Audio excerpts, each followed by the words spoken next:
This will be a day long remembered. Now I am the master. Welcome to another episode of Legends and Theories. And welcome to my recap and review of Ahsoka Season 1, Part 5, Shadow Warrior. I loved this episode. Might be my favorite one of the show, but it's pretty hard between this one and the last one. Both were incredible. Sorry this is out so late in the day. I really needed to get some sleep today, and I slept into a pretty late time and had some other stuff I had to do before I was able to record. But I also just really wanted to wait to make sure I both had energy to do this and just had the perfect amount of time to record. So I'm going to go straight into it because I love this episode. If you haven't watched it, don't watch this review, although I think that there's really nothing surprising in this episode and nothing as crazy as last week. Although I am putting Anakin in the thumbnail because his reveal was last week, and I think it is fair game to have Anakin in thumbnail. And I didn't choose, a more spoilerly shot like I could have, but I still really do want him to be in the thumbnail because he was such an important part of this episode. So yeah, let's go straight into it. Hera Syndulla leads a search for Ahsoka Tano and Sabine Wren. Having X-Wings fly through, she goes to the site where the map was to check for them. There she finds Huyang devastated, holding Sabine's helmet and saying that he told them to stay together and they didn't listen to him, believing both could be dead or captured. Huyang is devastated and doesn't fully know what to do. Meanwhile, in the world between worlds, Anakin Skywalker goes and talks to his former Padawan Ahsoka Tano, and they begin to discuss things as Anakin says that she needs more training. Ahsoka mentions that she doesn't need to learn anything, and Anakin says that you're never too old to learn. Through this, Anakin tells her that she has to learn to survive, igniting his lightsaber, and begins to battle his former apprentice. Meanwhile, Hera, with the help of Huyang, is coordinating the search for Ahsoka and Sabine. As they do this, Jason and Chopper look out among the sea as Jason reaches out with the Force, and through it he is able to connect and begins to listen, hearing the lightsaber duel between Anakin and Ahsoka. As Hera comes over and tries to listen in, not hearing it, but trusting in Jason and wanting to go to do a more in-depth search for them. Confused by all of this, Carson Teva asks for an explanation as Huyang goes and explains that Jason's father, Kanan Jarrus, was a Jedi, and Jason has the same connection to the Force that his father did. Hera leads the search, as Jason stays behind with Chopper. Ahsoka and Anakin continue to battle until Ahsoka believes that she has won. Anakin simply tells her that she has some more tricks to learn as he cuts the bridge from under her, and she falls and lands in a battle from the Clone Wars. After going and seeing Anakin there and leading a charge, Ahsoka reluctantly follows her master and eventually is transported to the Battle of Ryloth.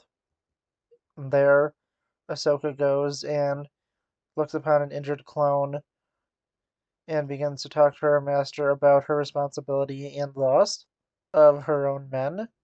Anakin begins to explain to her about the responsibilities of a Jedi and how they were originally trained to be peacekeepers, but in this time of war, he must train her to be a warrior.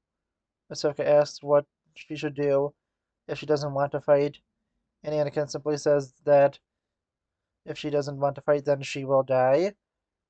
As he goes off to battle, Anakin begins to flash between himself and Darth Vader. As Hera and Huyang continue the search, Jason reaches out with the Force, and through this and the help of Chopper, he is able to get an approximate location for where Ahsoka is. Meanwhile, Ahsoka, continuing through her life journey, flashes back to the siege of Mandalore, and through the battle, she sees herself fighting through Mandalorians as she leads the siege with Commander Rex. Anakin Skywalker approaches her from behind and tells her that he doesn't remember this battle. Ahsoka explains where they are and tells Anakin that she doesn't want to fight anymore. Anakin tells her that is the wrong answer and ignites his lightsaber. Now being that of Darth Vader, he goes and, with his Sith eyes and red lightsaber, begins to attack Ahsoka. He once again pushes her back, knocking her through back into the world between worlds, where she ages back up to her normal age. As he menacingly approaches Ahsoka, he once more flashes between himself and Darth Vader. Their battle continues to go on as Ahsoka is eventually able to disarm her former master, putting his lightsaber up against him, saying that she wants to live. Anakin tells her this is the right answer, and there's still hope for her, as he sends her back to the galaxy as water begins to surround her. She is once more on the planet under the oceans, and a New Republic team is able to find her, going underwater and pulling her out on the Ghost. They take her back for some basic medical treatment. Ahsoka awakens, and alongside Huyang, she is helped up and is brought outside where she goes to answer some of Hera's questions. She's first confronted by Jason, who is glad to see her, and then begins to talk about what she remembers, and up to the point that she was knocked off the cliff. She then goes and begins to use the ability of psychometry to figure out what has happened, and is a little shocked to learn that Sabine has willingly given up the map, but does not tell this to Hera, and is more determined ever to go to the new galaxy, and is quickly able to figure out the way to do that is through the Purgle. Meanwhile, Hera is in contact with Mon Mothma, who tells her that a New Republic fleet is coming to bring her in and bring her before the Senate to see if she is still fit for leadership, and recommends for Hera to bring Ahsoka with her to testify at her trial. And although Hera is a little disturbed to hear this, she is still determined to stop Thrawn, and goes up with Ahsoka into the pot of Purgle, asking for Carson Teva to stall for her with the New Republic fleet. And he does his best, talking to the captain of the ship and being fully honest with what's going on, and knowing that she would not believe him. Using the Force, Ahsoka is able to try and communicate with the Purgle, and although it's not 100% certain that they understand, she trusts in the Force to know that they will bring her to the new galaxy, and her and Huyang go and land in the Purgle's mouth to be taken to this new galaxy. Carson Teva and Hera then warn the New Republic fleet to get out of the way of the Purgle. As they go, they prepare and jump into lightspeed, taking Ahsoka and Huyang to the new galaxy. And yeah, oh boy, this is an amazing episode. Really, there's almost no complaints I have for it. And the complaints I do really have is the main one of I wish that Ashley Eckstein was here to play Ahsoka when she was younger. And that's really my only complaint about this. And that besides the fact that I think that it was odd that she wasn't wearing her correct outfit for season 1 of Clone Wars, with it being clear that they were on Ryloth, with her not only discussing her losing an entire squadron to her command, but also the fact that there were a lot of Twi'leks around on the planet. And I think that Anakin the Season 1 Clone Wars armor did perfectly fit him. I think that it could have been improved just a little bit, mainly in the neck area where I think that it's a little too big of a gap. But really, besides that, I just loved this episode. Really saw no personal problems with it, and seriously just could not wait to see what happened next. Everything was just incredibly well done. And although this is a fairly simple episode where nothing really, major happens, we just get to see some truly incredible things. Just part of that is the fact that we got to see Captain Rex in both his Phase 1 and Phase 2 armor, which was really nice because it definitely didn't have to do the Phase 1 part with him only being in the background. I'm not sure if it is a physical suit or a CGI one. I kind of do hope it's a physical suit because that would be awesome. But still, it was an incredible thing to see, and I really enjoyed watching this because, as I said, it was just so well done. It is such an awesome episode, and it's really hard to say which one was better between this one and the previous one because this one is a lot more nostalgic and building off of your love of the Clone Wars.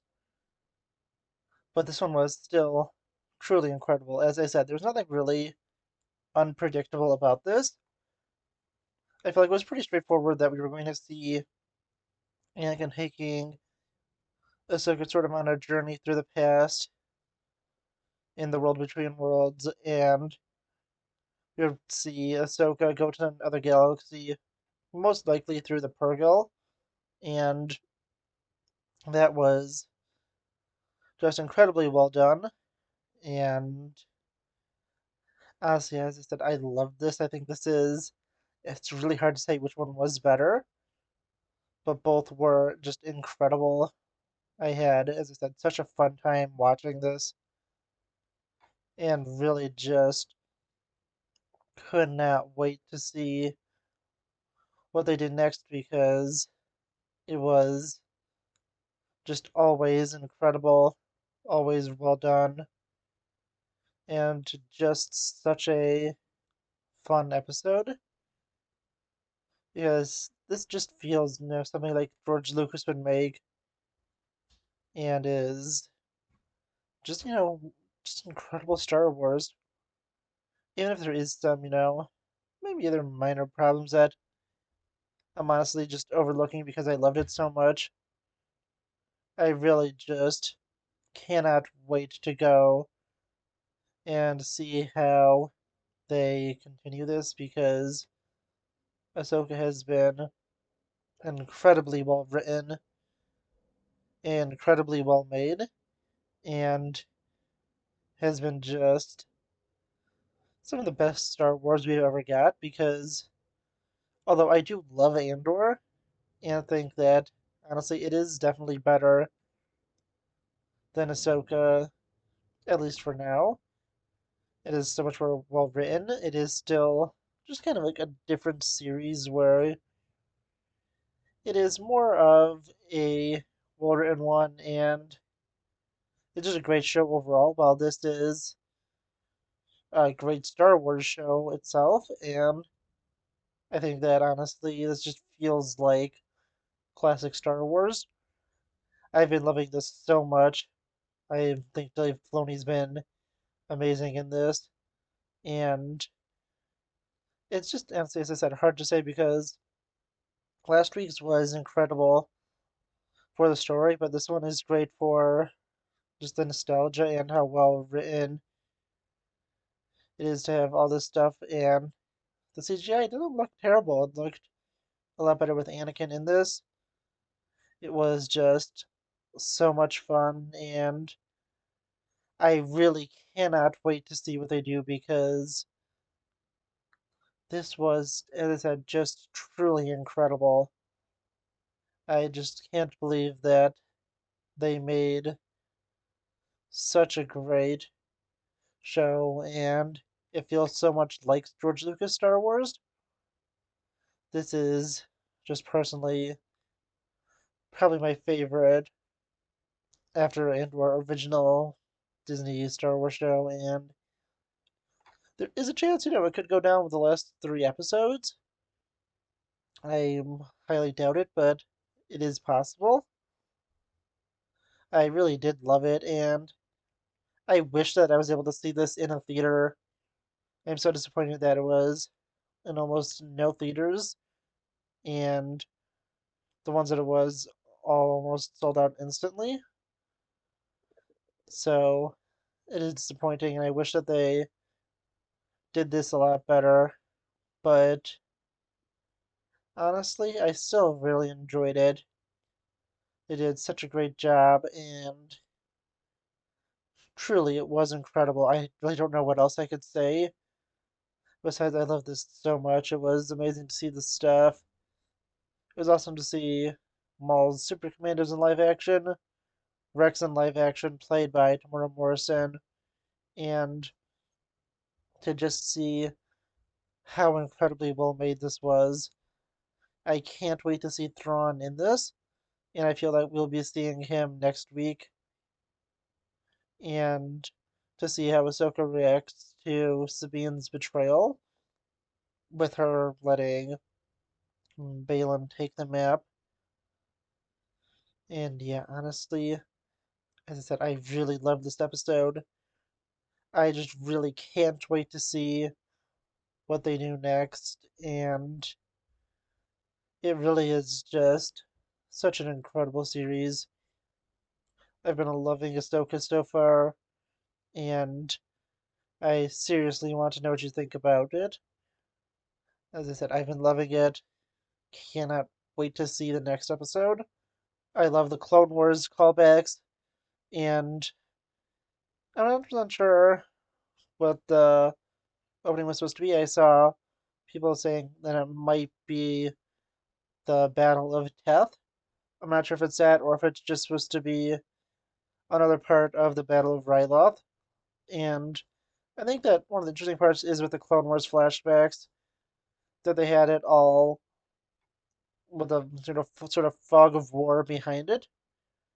I think that was an intentional choice to try and keep the budget down a little bit because they would have to spend a lot to be able to make this,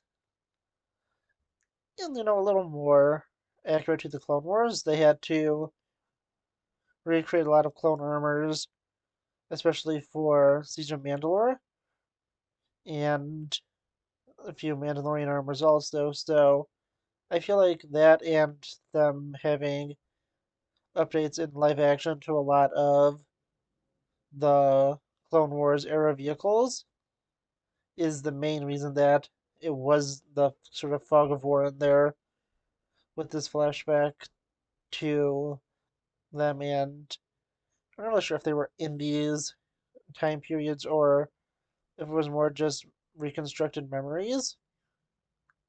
And is that I think that's the main reason is because is honestly just the cast in it.